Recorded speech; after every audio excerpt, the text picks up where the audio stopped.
any of you have been undone. You've been brought undone. A lot of the cause of this has been yourself in your lackadaisical approach to life, thinking that the person that you've met is possibly the same as you. They will be the same as you. They will mirror you at the start. People do that. Oh, I like what you like. Oh, yes, I was there for that. Oh, yes, we remember this, and everything you say, most of it they will agree with or connect with to fascinate you and mirror you to get you in. You got to remember the familiar spirits will usually be working through the person that you're acquainting with or meeting with or being with, and they will influence the person in a way in which they'll know things that there is no way, rational way, that they should know what they know and have the answers that they have relative to the things that you bring up and the things that the conversation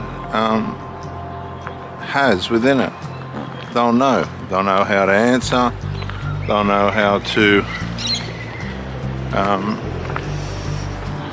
what content to make, what subjects to talk about. Everything will just seem to match what will keep you interested and fascinated and intrigued with this person. This is how the love bomb phase of a relationship works, if we want to speak in terms of narcissism or these types of vocabularies.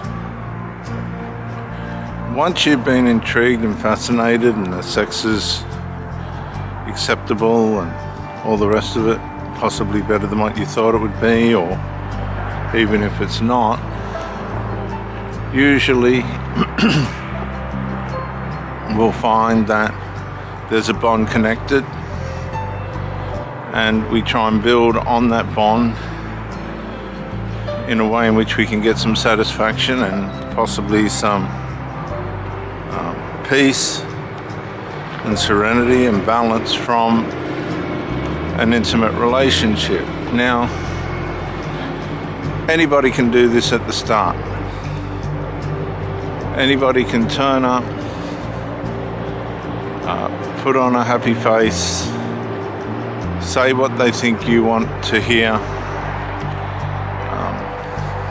express themselves in a way in which they will presume you will find attractive and acceptable.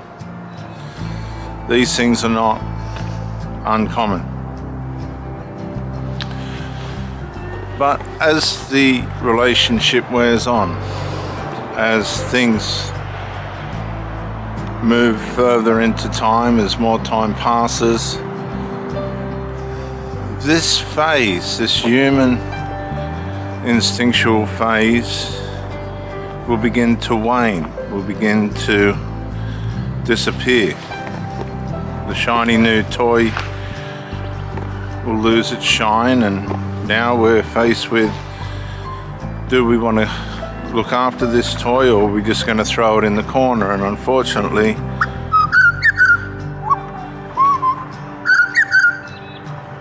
beautiful Australian native birds, the toy will be thrown in the corner, and this is where a lot of us find injury, because we thought there was a value put on us, but it wasn't. It was a superficial, instinctual, human way in reacting to a new prospect for either intimacy, sex, company, maybe even status. People will do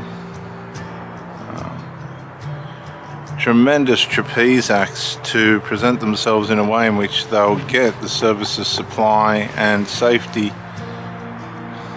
they want from a relationship by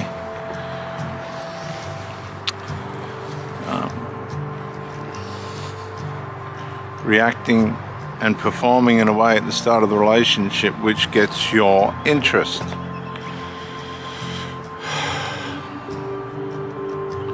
Even the initial storms that come within a relationship will be managed and worked out. They have a way of being able to do this, we all do, for the purpose of a relationship, because that's what we all want. But for the narcissist or the sinner, or both, whatever you want to call it, or describe it as, they just have an innate inability to be able to not be influenced by the degenerative, sinful nature that works within them.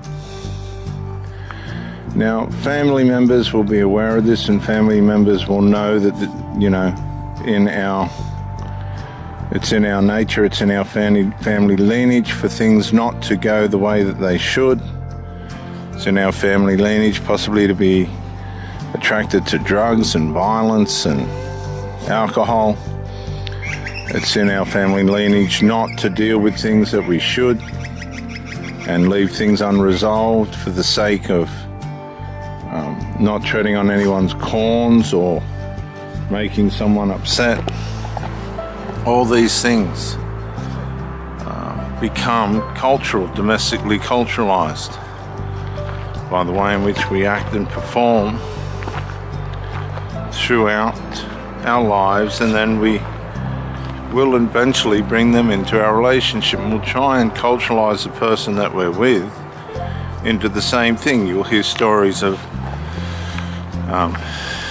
and I've had incidences as a minister where men have met women that have been on drugs and stuff. The next thing, the man visits and he's on drugs, and the next thing there's an overdose and a death. Or vice versa. Women waste decades of their life with someone who was never good for them, but they were held there by the sex or by the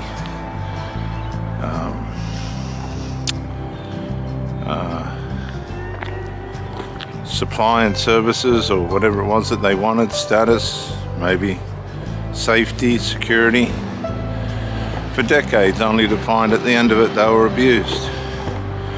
Not necessarily sexually, but in other ways. Negligences and omissions and commissions that just were consistently unhealthy, an unhealthy way to live. This happens a lot. So we have to be careful to make sure that when we meet someone, we're not blindsided by these initial camouflages and presentations that people bring that disguise the inevitable drifting away of principle that will happen as the relationship wears on. You have to try and look underneath the surface and give yourself time to see under the surface, because people know how to hide their sinful nature.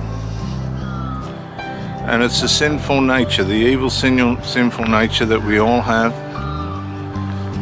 that will, by determination, by creation, by nature, try and destroy